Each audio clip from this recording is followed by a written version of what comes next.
Fenomena ikan laut loncat ke darat diduga berkaitan dengan gempa megatrust, BPBD buka suara.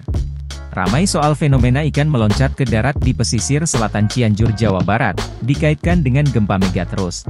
Lantas Badan Penanggulangan Bencana Daerah, BPBD, Cianjur memberikan penjelasannya.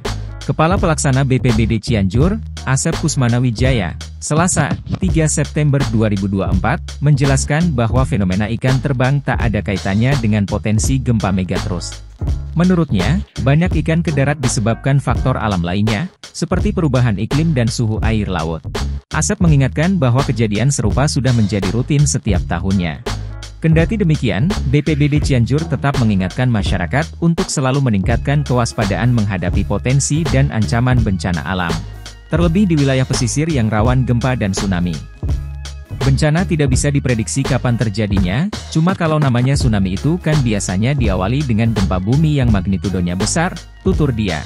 Oleh karenanya, Asep meminta warga untuk tidak panik menyikapi fenomena tersebut. Di sisi lain ia menekankan bahwa pentingnya kesiapsiagaan bencana terutama di wilayah-wilayah rawan bencana. Diberitakan sebelumnya, warga pesisir pantai selatan di Kabupaten Cianjur, Jawa Barat, digemparkan dengan ikan laut yang berloncatan ke darat. Fenomena ini sudah berlangsung 2 hari terakhir di pesisir pantai, salah satunya di Dermaga Jayanti, Cidaun. Tak ayal, warga setempat berbondong-bondong mendatangi pantai untuk memunguti ikan jenis tanyan tersebut.